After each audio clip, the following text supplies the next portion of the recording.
Is Connor too sensitive? Is Sophie too insensitive? At last, what's Sophie feeling? Who will win the battle for dominance between Connor's teeth and Sophie's eyebrows? All of this and more will be analysed and revealed in this BelievingBruce Love Island body language assessment. So people, welcome back to the BelievingBruce channel, the body language guy.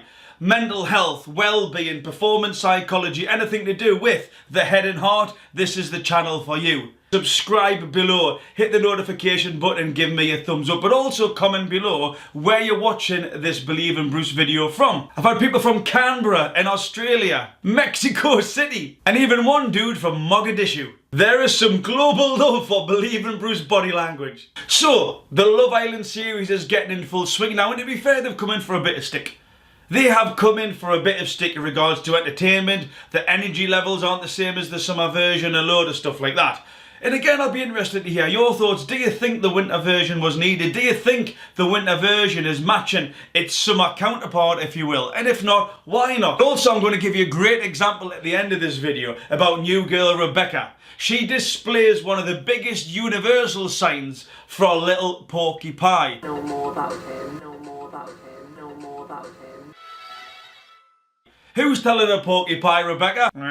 But nevertheless, they are giving some interesting bits here, and we are going to delve in and just look at that little bit deeper in regards to some of the body language. And the idea of this BelievingBruce channel, the body language stuff that I'm doing, is to help you to become more in tune with your thoughts and feelings, so you can become a better version of yourself. But also by looking around and engaging with people more transparently, more authentically, more confidently, if you will. By looking at your body language, but also what's going on with the people that you're engaging with, we can start to uncover the truth and have more transparent and safe conversations. But also, your partner will never be able to lie to you again. You will be able to put them on the spot, and from a flinch, a twinge, a blink, you'll be able to start feeling whether they are telling the truth or not, whether they are lying to you. And because you've been trained by BelievingBruce, they won't mess with you ever again. They will know that the end is nigh. They won't even try to lie to you. So one of the things I'm looking at is the Connor and Sophie relationship here.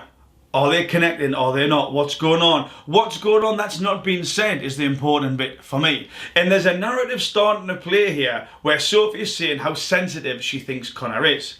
And Connor tries to defend that position. And this is not the first time she's said that. But from a body language perspective, is this relationship going to last? Is Sophie being truthful? Is Connor being truthful? Is there any unsaid lies that are going on within their body language that we can help to pick up and identify to just dig that little bit deeper? So yes, there's a question about whether they're going to be suited or not, whether they are riling each other, whether they've got to break too much of their soul to give too much away in order to please the other person. So I'm going to show you this little segment here, and what I would like you to do is from a body language perspective, and again, now I'm priming you to look for body language clues. Just see what you pick up from the body language that's going on between Sophie and Connor here, and then I'll break it down afterwards, as well as the little bit that I'm going to show about new girl Rebecca. Yeah. What How free? I just feel like, I don't know, in my head today, I know before, like, you say like you're chilled out, and like, I feel like your actions have proven different. Yeah. I feel like I'd rather you just be honest with me and tell me that you sort of maybe like you are a bit sensitive and you need like a little bit of reassurance maybe. Nah, I just didn't want to sit there and listen to that shit last night. But I don't know, I feel like even, I know you say you're not, but I feel like you are a bit sensitive, and there's nothing wrong with that. I don't think I'm sensitive. You don't? Not really. With girls, so you normally just chilled out then?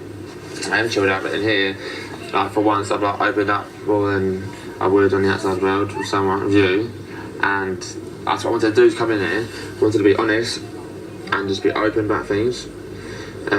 So that's what I've done, and then like, I don't know, maybe I've been too honest with things, and I don't know. Do you feel like you need me to like sort of tell you? I don't want you to do whatever you feel and do. I don't want you pushing you. Do you know what I mean?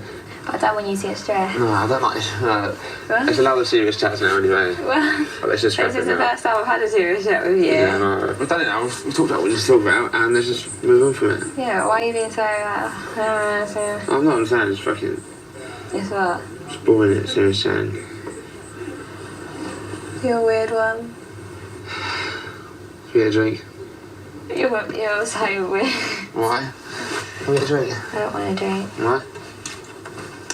He's just getting so worked up. Brilliant, so that was the video there. Now, so one of the first things that I'm going to show you, and remember, I'm going to try to point out these things that we do, me included, as humans, so that when somebody does it to you or you do it to them, you can say, okay, I think there's more going on here. I can open up that conversation to look for maybe more detail or to uncover the truth, to put them on the spot if you need to to unravel that lie, or to help people understand their own thoughts and feelings as well. And one of the things that you see here is called self-soothing. Now, again, it's an assumption on my part, but Sophie feels a little bit uncomfortable offering to Connor that he is sensitive. So you'll see what she does. Now remember, body language, it's that T-junction, 2 seconds before, 2 seconds after. What is somebody saying? What are they being asked? And what does their body do at exactly round at that time? That there is the link that we're looking for, synchrony, congruence. Is the body lined up with what they're saying, or what does the body do as they're saying it? So you'll see from this part here that Sophie feels a little bit uncomfortable, in my assumption, saying to Connor that he is a sensitive type of guy, that he's taking things to, too much to heart. So just before she says this, she starts to soothe her hair. This is called self-soothing. She's actually rubbing herself.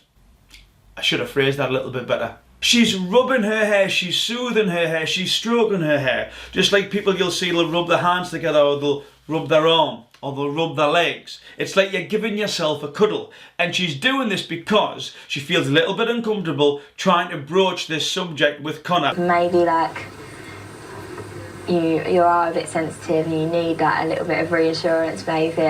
Now this bit is really interesting. What I want you to do here is Sophie's just delivered that question or that query about that. I'm being curious, Connor. I feel you are a little bit sensitive. And what I want you to do here is look at Connor's body language. So in this part here, you'll see Connor is lying back with his feet directly across to Sophie. His front is exposed, it's called ventral fronting. So at this particular moment, he doesn't feel the threat. It might be building in his head because she's just offered that message. That could set off the amygdala, the fight, flight or freeze reaction. That starts the adrenaline pumping. The hypothalamus starts working with the adrenal glands and we start feeling a threat now because Sophie said, Connor, you could be a little bit sensitive. Connor could have perceived that as a threat, and I think he does because what happens here. So you'll see at the moment his front is quite exposed, his torso exposed, all his major organs are open to Sophie because he doesn't feel that threat. But if you watch what happens here as Connor's talking, first thing is that he lifts a leg and then the arm comes across. I am chilled out in here. I am chilled out in here. This is known as the shield position. I'm now protecting my organs. I'm now putting a barrier up across there. But if you also listen to what Connor's saying, it's about that I'm trying to be open with you, but his body's showing something else. That's what I wanted to do, is come in here, wanted to be honest and just be open about things. So that's what I've done, and then don't know, maybe I've been too honest with things. And his body's showing that he's not open. His body's showing that he's becoming defensive. And then what he does after this, he brings the other leg up. So you'll see now he's gone from a sort of leaning back position with his torso exposed to both legs up, sort of arms here, forming that shield position because now he feels under threat. So although he's saying he's being open with Sophie, or maybe he's been too much open with Sophie or the people in the villa, actually his body is saying something else. So could Sophie be picking up on something? Could she be right in thinking Connor's not being open enough for me, or there's some reason, Connor, why you're too sensitive? Remember, if you're enjoying body language and you're interested in what I do, give us a bit of love, subscribe below, give us a thumbs up so I can keep producing these videos. Connor's body language would indicate that. It doesn't mean that he's lying. What it does mean is that his body language isn't lined up with what he might be feeling protective. He might be trying to shield something from Sophie, which is why you see that body language change so drastically from the open ventral fronting to that shield position like this. So again, that all adds into the situation that's going on. But then at the very end here, it's like both of them are lost. They don't know what to do. There seems a struggle for authenticity within this conversation. So Sophie says something that quite rightly would spark anybody's fight, flight or freeze response. You're a weird one. You're so weird. why? Now, whether she meant that or not, I don't know. What she probably meant was, I'm struggling to understand your particular perspective on this angle of the conversation, and I'm not understanding the responses that you're giving me, Connor. An elongated version, I shall give you that. But Connor, here's this, you're weird. And then he interprets that in his own way. He gets that adrenal spike. He then says, I'm going for a drink. That's his way of ending the conversation. And he walks off. So again, there's so much body language you can read just from a little snippet. If you are observant of it, if you know what you're looking for. Remember, we see, but we rarely observe.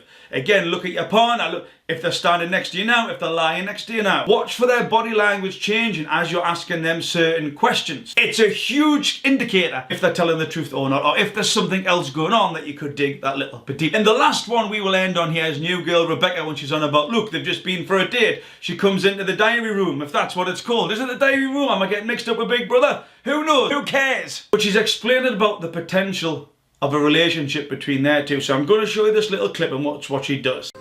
The date that I had with Luke T was actually a really good date.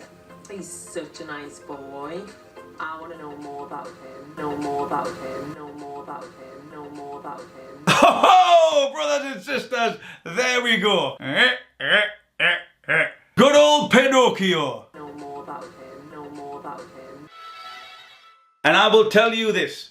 Biology does not lie. Biology doesn't lie, brothers and sisters. The Pinocchio, the nose rub, universally is a sign that something else is going on there rather than what they're saying. And if you notice at the start as well, she gives a slight shake of the head. He's such a nice. He's such a nice. He's such a nice. Put the shake of the head. He's such a nice. With the nose rub. Know more about him. Know more about him. Rebecca, you might be telling porkies. Is Rebecca being honest? Is she being deceitful? Is Rebecca playing the game? A good indicator here that things were about to get spicy. So remember to subscribe, give us a thumbs up, and also there's some more videos I'm going to be showing. Tyson Fury, Deontay Wilder. I've been asked to do some Netflix stuff as well. The Mind of Aaron Hernandez. Don't F with cats. Did Amanda Knox have anything to do with the death of Meredith Kercher? So it's great if you've got any suggestions for body language analysis that you would like me to delve into, please leave the comments below. But more importantly, believe in Bruce. Be kind to yourself and each other.